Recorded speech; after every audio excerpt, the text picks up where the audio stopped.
my opinion, definitely get wrong, and that is disapproved ads, or I should say not fully approved ads and ad extensions. So before we dive into the gists of disapproved ads, I just want to take a quick overview of what an ad is, an ad extension, and all of the above. So I don't work at MailChimp. I'm assuming that this is an approved ad because I did a search on Google, found the ad, and I'm seeing it.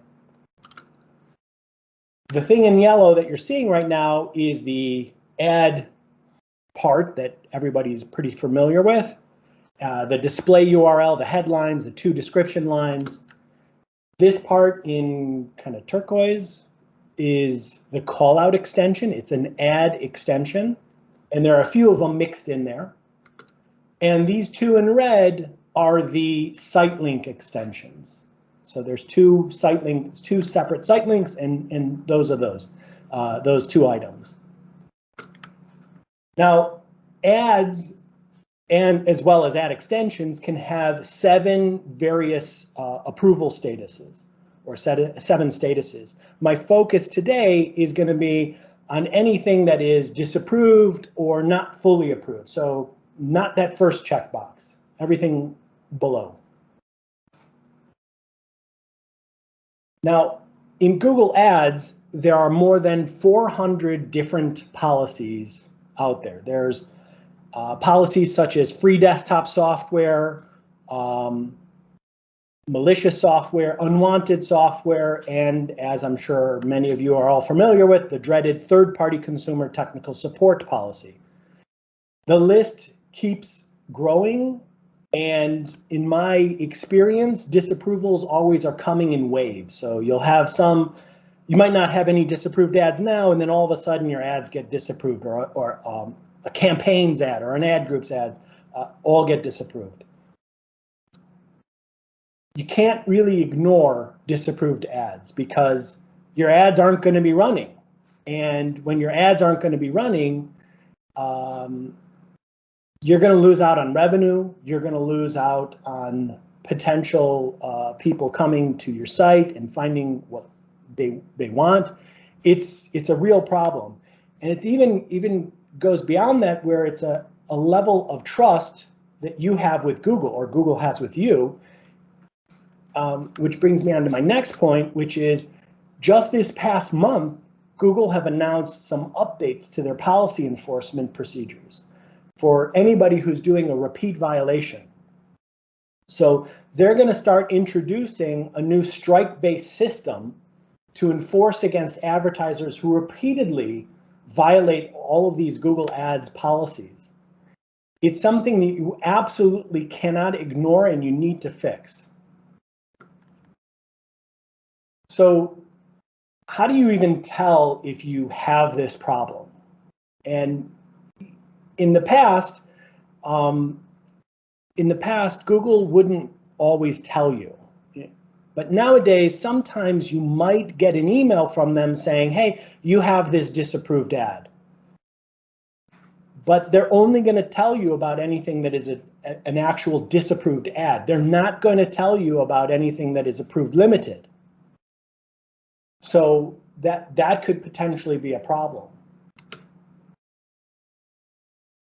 You can identify all of these ads by visiting your ads section of your account and then using one of these 2 filters to spot all of the ads that are either, all of the ads that are not approved. But recently, this past, I think it was last year they introduced this in 2020. They introduced this new tool called the Policy Manager, which can be found under the Tools and Settings, under the Setup section there, Policy Manager. And in this Policy Manager, you have 2 sections. There's the Policy Issues and the Appeal History. Google will show you everything that is not approved here. So if you have any disapproved, site suspended, things like that, you're going to see that all in this section. all in this area. And I'll explain how to use this in a moment.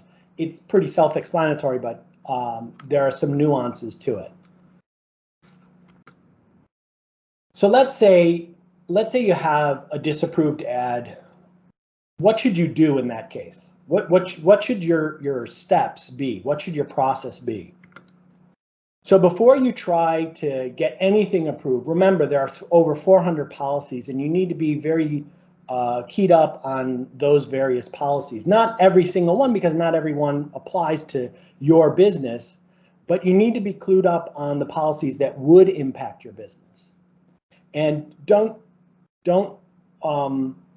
understand that Google do get the disapprovals wrong. There isn't a human that is making these.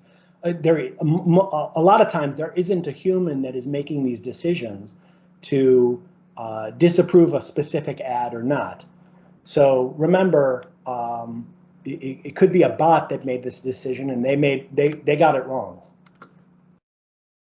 But before you start reaching out to Google, you want to make sure that you're following Google's software principles rules and their unwanted software policies. And at the end of the talk, I'm going to give you those links to those specific policies. But take, for example, in both of these policies, Google will mention that you need to have clear uninstall instructions on your site. And the problem with not having those on your site is that you could reach out to Google for some issue, and then the support rep that you're dealing with knows that you need to have these things. They'll then be overreaching on applying this rule. In my experience, I've had this happen where a Google rep will say, hey, you need the uninstall instructions on every single page of your site, and that's just absurd.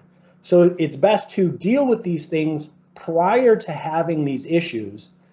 And then if they do raise them, you just say, hey, yeah, it's in my help section. Just go here. There's the link. It's very clear. It's exactly how you guys do it at Google for your products.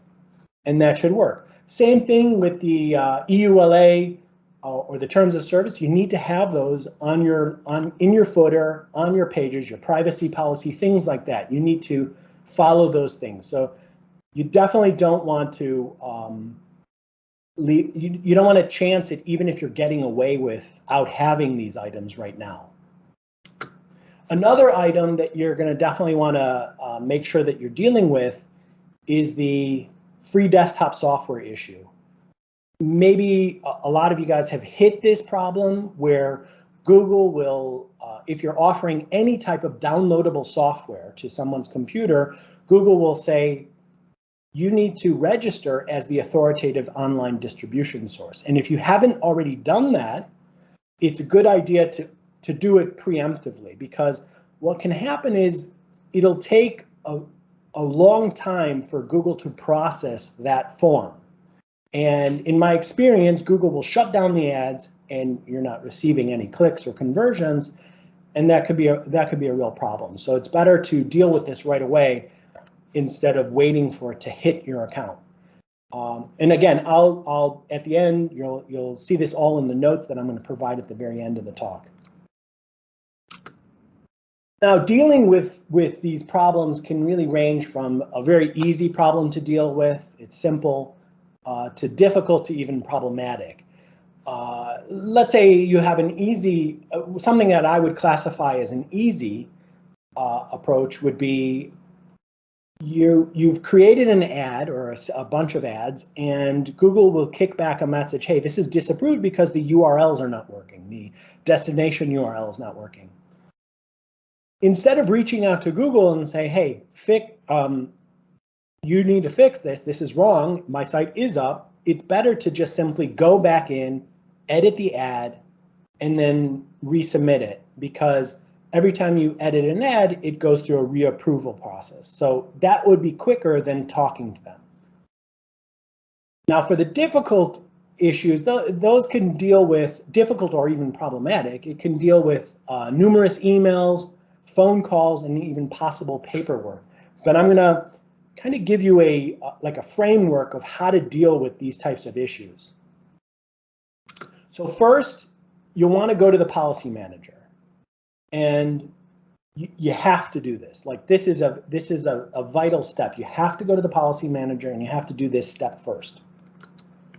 Make sure that you've previously filtered all of your ads to only deal with things that are active campaigns, enabled campaigns, and then go through the list of items that you're going to want to try to appeal. So let's say, for example, I wanted to deal with this third-party consumer technical support issue that you can see on your screen. My client has nothing to do with that, and I think Google are wrong, so I'm going to appeal that. So what I'm going to do is, you can click on the appeal item, the appeal link, but what I'm going to do is I'm going to click on the view ads. What that's going to do is it's going to bring me over to the ads section so that I can see all of the ads that have been impacted by this disapproval. Then what I'm going to do is I'm going to select the ads that I want to appeal and then choose edit and then appeal the policy decision.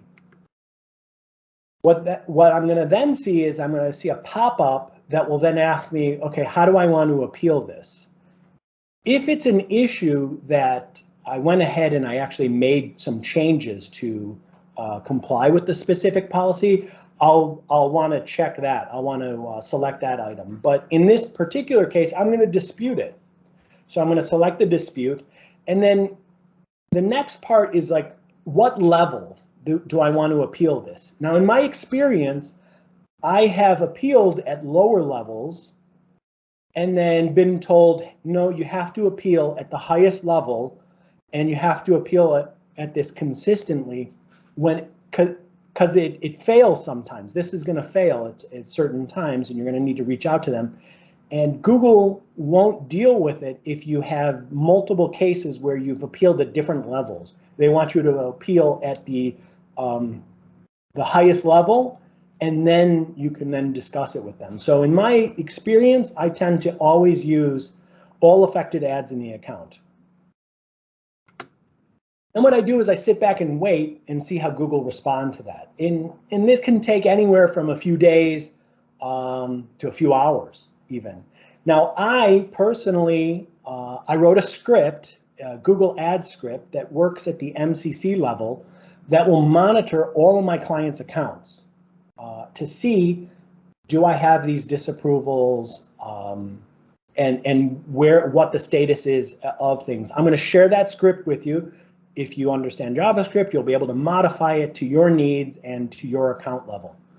But otherwise, you're going to have to periodically visit the policy manager, and you're going to have to go to the appeals history every so often and check to see, did they approve it?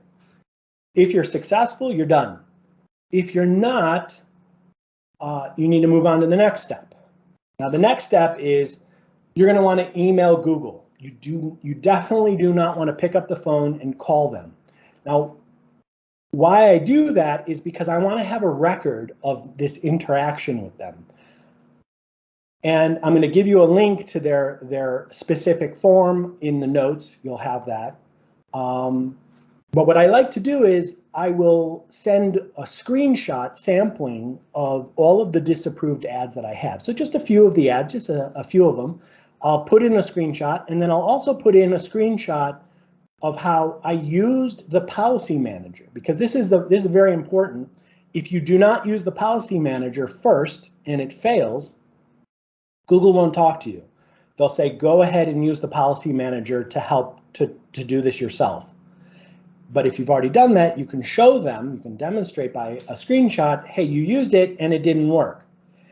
Also, make sure that they understand that you've read through the actual policy in question and explain to them how your business doesn't apply to that particular policy. So for example, if you're dealing with the third-party consumer technical support issue, you can explain how you don't offer that. This is not what you're doing. That's not how your product works. And sometimes I'll even give quotes and links to the policy just so that they don't send them back to me and say, hey, have you read the policy? because I've had that numerous times. Another thing I like to do in this email is I'll ask Google to send me, when they respond, to always give me the support ticket. And I want to have that support ticket because in this email, if it's something that I'm constantly dealing with, like a type of issue that constantly keeps coming up, I like to have a list and say to them, hey, take a look at this list of all of these previous support tickets. They all are related to this case. And sometimes that can really speed up things. So I'll send that email off and I'll sit back and wait and see how Google respond. In general, when you fill out that form, Google does tend to send you an immediate kind of automated response saying, hey, we're working on this. In it, you'll have a support ticket there, so you'll want to keep record of that. But I have seen issues where Google will switch up the support tickets. So you got to be always wary of that and know about that. Another thing is, depending on how they respond, whatever you do, you definitely do not want to be insulting, aggressive, or get angry with Google, because it's so easy for them, the Google support rep, to simply say, no, we're not going to approve this. And there's nothing you can do about it. They have a lot more control over things than we do. So be extremely patient. So now if that fails, if the email approach fails, it's now time to pick up the phone and call them. And what I like to do is I'll start the whole process over again, but through a phone call. And I'll explain, I already did the policy manager, you can see here. I don't reference that I emailed them before, because if you tell them, hey, look at this previous email where one of your support reps said no, they're going to just say, well, they already told you no. So don't do that. Just start from scratch, maybe give it a few days in between. Don't do it immediately. And then try to move forward that approach. Now, if it still doesn't work, and I've had this situation where even with the third-party consumer technical support issue, what I'll do is I'll go back to the ads in question. Now, sometimes they won't disapprove all ads. They'll only disapprove some of them. So what I'll do is I'll go back to the ads and I'll try to figure out what is Google tripping up on? What are Google flagging within these ads that's causing them to disapprove them? And what I'll do is I'll change them. I'll remove those words or phrases so that my ads won't be disapproved. And that can sometimes work. It's not the best approach because you're not able to mention those words and phrases that people will want to see in the ads, but at least your ads will be running if Google are at a point where they're saying, no, you can't run those ads. So if that might work. And setting up a new account is just a complete waste of time that will not help the situation and actually could cause you problems. But now, if Google are really at fault, and I've actually run into these problems where Google, the Google support rep that I was dealing with was just simply appalling, didn't understand how the system worked, was asking me to do things that were just completely absurd. I said, no, this can't happen. And I reached out to the Google complaints department, and they actually have one specifically for the Google Ads customer service department. So I did this. I explained to them in a very detailed response as to what happened on each and every one of the dates. And I showed them the responses that I received from the Google rep. A few days later, I got a phone call from them. They were very apologetic. They said it would never happen again, right? And then lo and behold, the ads were magically approved again, which was pretty crazy. Now, again, I'll give you a link to this particular form on Google's website at the end of the talk. But remember, it's not something you can reach for every single time you have this problem. You're going to have to go through the previous approaches that I mentioned, because this is like a worst case scenario type situation.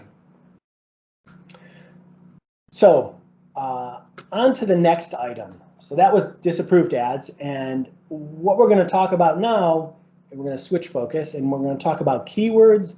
And Google have really shifted things on keywords and how they function within the system. And in my opinion, I think they do get it wrong a lot of the time, and you need to be wary about where it goes wrong. So keywords, as everyone pretty much knows, keywords are vital to the success of any Google Ads account. If you pick the wrong keywords, you're going to attract the wrong people.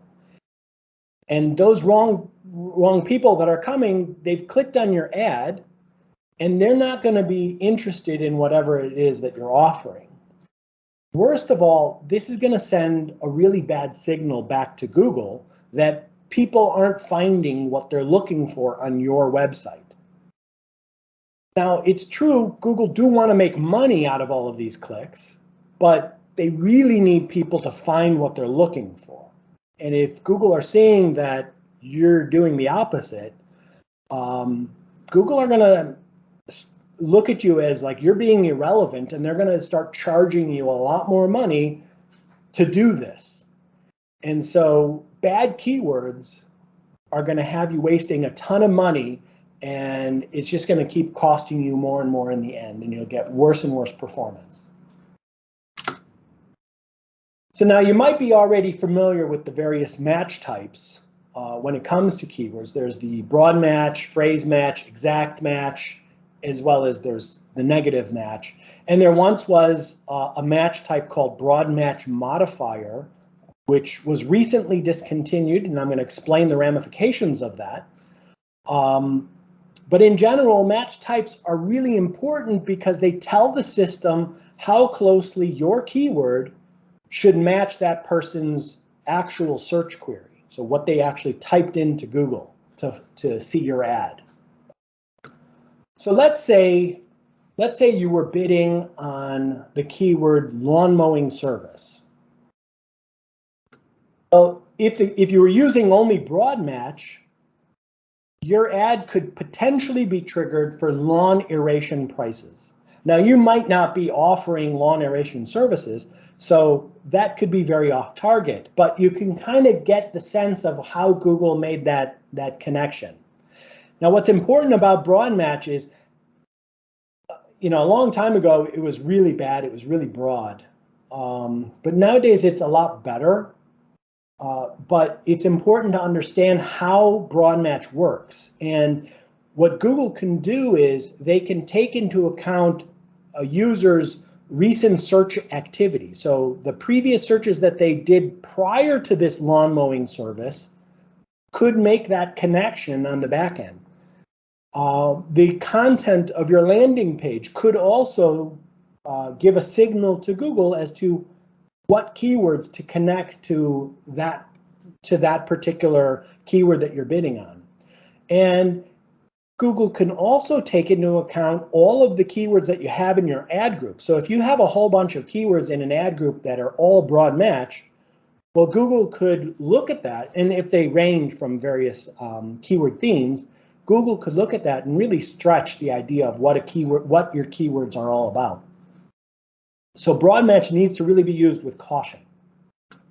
So let's say you were still lawn mowing service, but you're using phrase match instead. Now, in the old days, everybody understood that phrase match you would only trigger for that first keyword, lawn mowing service near me. So you have a attached near me to the very end of your keyword. But nowadays, you could get your ads triggered for hire company to mow a lawn, landscaping service to cut grass. Yes, they're all relevant, they're all related, but that's not the keyword that you bid on initially. And your initial seed phrase is not there. And I'll explain why this happens in a moment. So now let's say if you did exact match. Okay, you're assuming, okay, I do lawn mowing service. I'm going to only see clicks from people that searched lawn mowing service. Well, that's not the case. You could also get things like grass cutting service. And Google, this is a screenshot that you're seeing here from a Google Help article on this. And Google love to show these great examples, but Google do get this wrong, where even when you're bidding on exact match, you could have something that's completely off target from your business perspective. Not from Google's, but from your business. Now, why does this happen? It's happening because of close variance. And there's no way to opt out of close variance. It impacts all of the keywords, and there are 6 different types of close variance within the system. And I'm going to run through them really quickly right now. So words that with closely related syntaxes, misspelling, singular, plural forms, things like that. Reordering of words with the same meaning. Adding or removing function words. For example, you bid on shoes for men, and then you'll get men's shoes. They remove the word for. Implied words, synonyms, and paraphrases. So maybe you bid on bathing suits. So Google are going to match that for red swimming suits. Same search intent. So you bid on images royalty free. Well, Google will match that to free copyright images because it's got the same search intent. Now, if you recall, I mentioned that the broad match modifier used to be a keyword match type. And if you're not familiar with it, you would add a plus sign. You add your keyword to the to your campaigns as broad match, but every word or some words would have a plus sign in it. Well, Google recently got rid of that match type and moved its functionality into the phrase match. So now, when you would bid on the phrase match moving services New York City to Boston, you can get all of these other types of keywords in there. Google are saying that it's going to be smart enough not to swap around Boston to New York City the other way around, because that wasn't your original intent there. I don't believe them, and so you're definitely going to have to monitor that.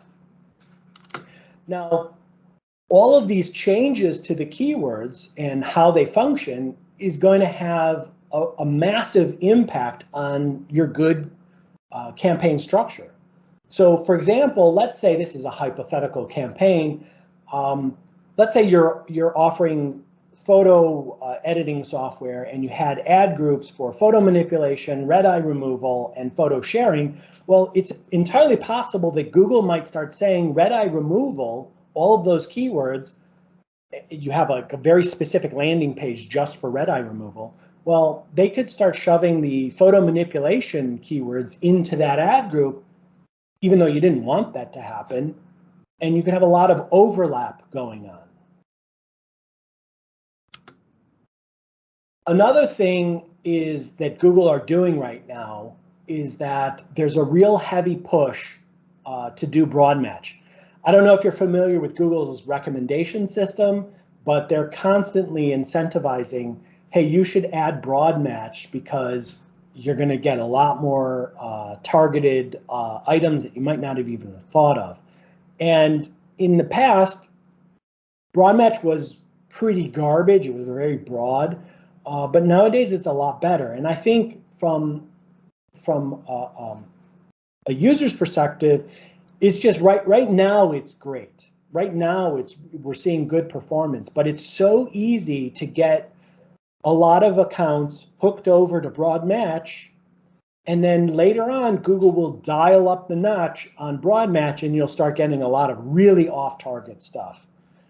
So it might work really well now, but in the future, not so much.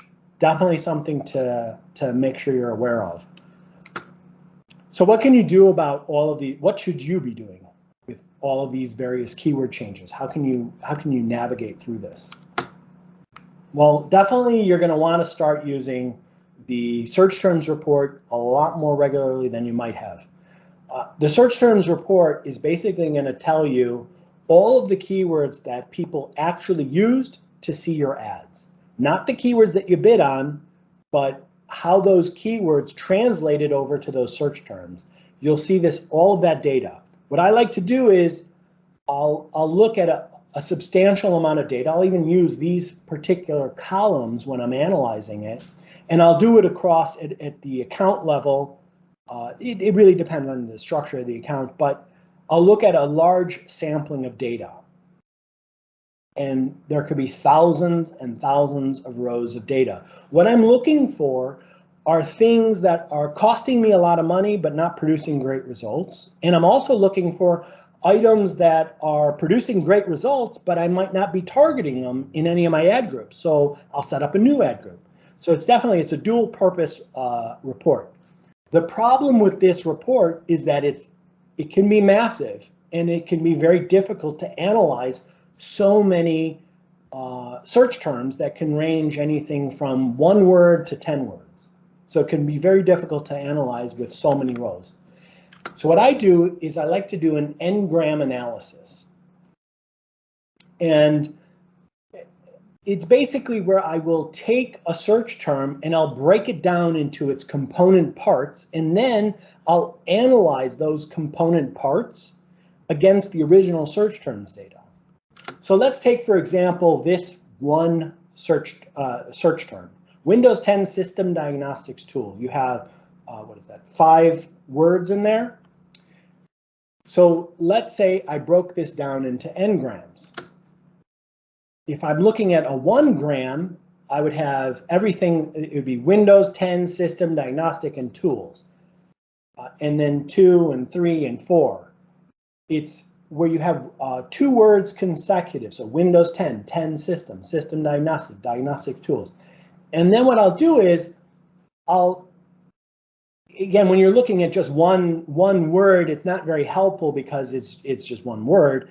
But when you're doing this across thousands and thousands of rows of data, you can get a sense. It's easier to pick out items that you might not have spotted, which is, like, for example, why I wrote my own software that does this for me, does this type of analysis where I'm trying to find, I'm trying to identify common words or phrases that I could potentially expand on or even exclude. So it's such an important activity. And there are loads of scripts out there, and I'm going to share at the end of this talk a few of those scripts that you'll be able to use to do this type of analysis yourself on your end. Now, another thing that I like to do is, I take a step back here. I'm not a fan of Google's recommendation because I think a lot of them are slanted towards Google and for them making more money. But there are some recommendation sections, with some items within the recommendation section that are vital that I think everyone should be looking at.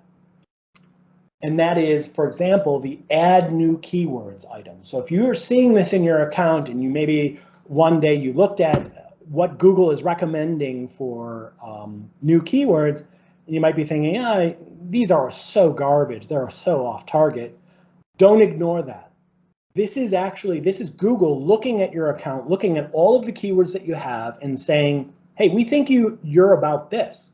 Well, if you're not about that, this is your opportunity to tell the system, no, not those keywords. So take some of those keywords, take some of those terms and throw them in as negatives to tell the system, this is not what your business is about. And don't, because think about it, they're going to use the close variance, and they could potentially stretch your keywords over to these off-target terms. So you want to tell them, no, it's not this. And this is a great opportunity to do this because this is Google telling you what they think you're about. But you got to be careful with those negatives because when you add negatives, there isn't a report that's going to tell you you just lost out on all of this traffic. So you got to be very careful, which brings me on to the last item, and that is reviewing your negative keywords. like I said, there's no report that will tell you this negative keyword just lost you this many conversions. So you need to periodically, and what I like to do is something like every 3 months, I'll go through all negative keywords and take a critical look at every one of them and say, should this really be there? Because I've had multiple situations where maybe it wasn't me who added the negative keyword, it could have been someone else. And they added it and they didn't tell me, and I just lost a whole bunch of traffic without me knowing. So definitely something that you have to do.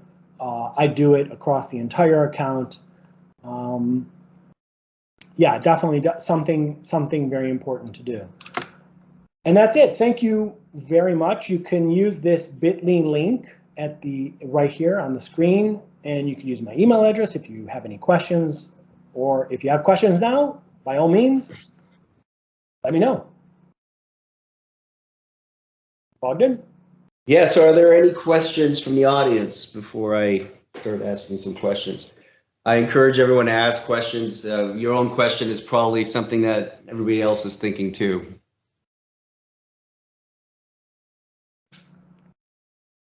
I have a question for Aaron on Yeah. on ad disapprovals, especially stuff like the, we do see, just like you said, we see that they sort of happen in groups.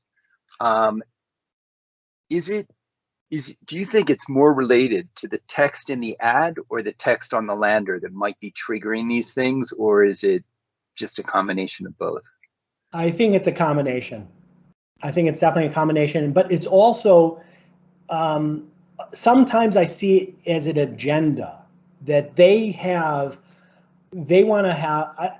In my experience, I've seen where I'll get a whole swath of disapprovals in a number of the accounts that I manage, and then all of a sudden Google will pop up some blog post saying how great they are at cleaning up the garbage of advertising, and that they blocked so many thousands of devious companies from doing it. And a lot of times they're just saying, hey, who can we turn off the ads for? Yeah, they'll go through this hassle of getting them approved, and then you go through this whole process, and then you get them approved later.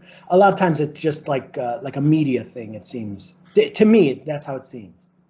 Yeah, and for us, because we sell software in multiple categories, and we often see third-party support stuff pop up, and you're just like, wow, it's across a lot of different things. It almost seems like they're just saying, it's software, okay, let's just pop up a bunch of these messages. So right. It's been really, really difficult to try and figure out. We did things like removed all phone numbers from all our sites. Customers can't really call us unless they, get email and stuff like that after, just to see if that would help. And for a while it seemed to, and then later, no. So, okay, cool. Thank you. No problem. I've got a question. Yes. Can you hear me okay? Yes. Okay.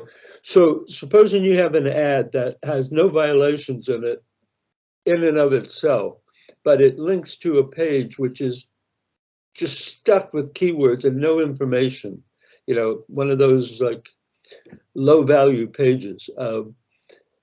Does Google then weigh very heavily against you on that, even though the ad itself is fine? Yes, because if somebody's going to have a bad experience on that landing page, Google are not going to like that. There's rules. There are various rules within the policy stuff that I'm going to set, that you'll find at this link, that do go into depth as to what you need to have on your landing page. But it would be kind of pointless to have a page that, why have somebody click on your ad if they're not going to have a good experience on there? You want them to do something once they arrive on your site. Right. Right, but sometimes on your site you might have something that's, too, for lack of a better word, too pushy, scary, whatever you want to say, those kind of things. But a question I have on that is, does Google actually go looking for those, or do they react to reports given? Or I'm just curious on that. Disapproved ads are not just about your ad.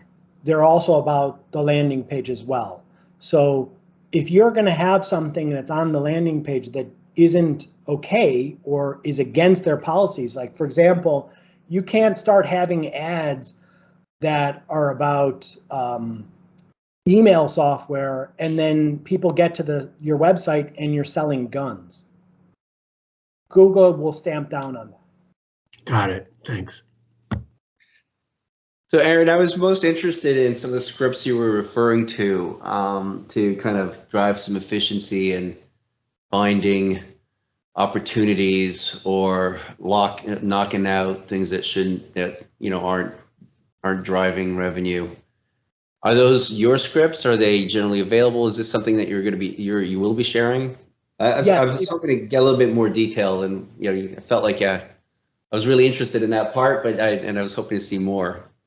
Yeah, me personally, I love writing these scripts for Google Ads. I find it a lot of fun.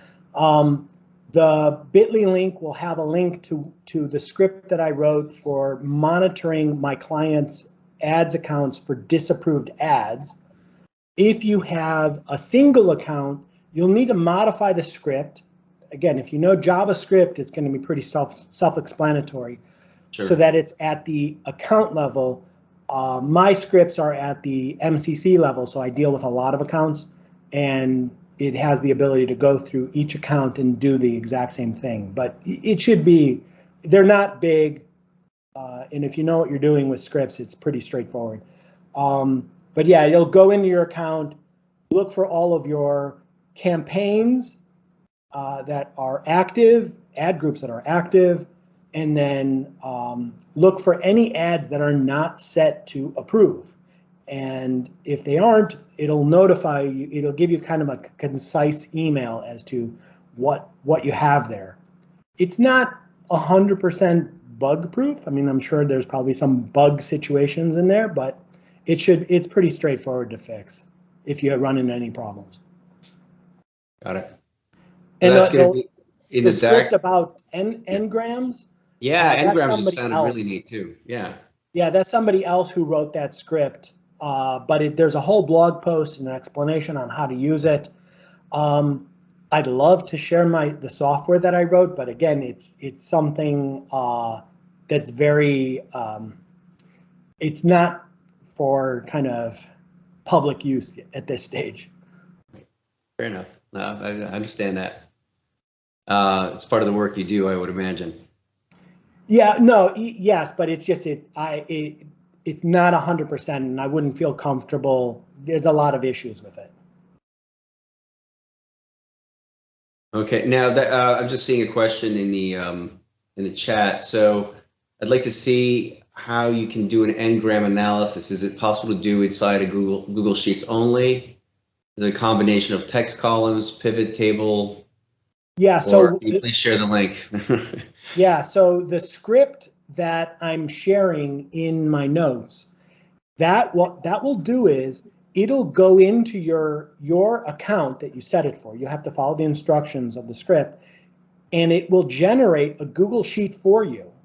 Okay. And then give you n-grams at various levels of your account. Me personally, I like to look at n-grams across an entire account. And I don't really care so much about match types and account, the various levels. It's more of, I want it at the account level, and I want to analyze all of the terms.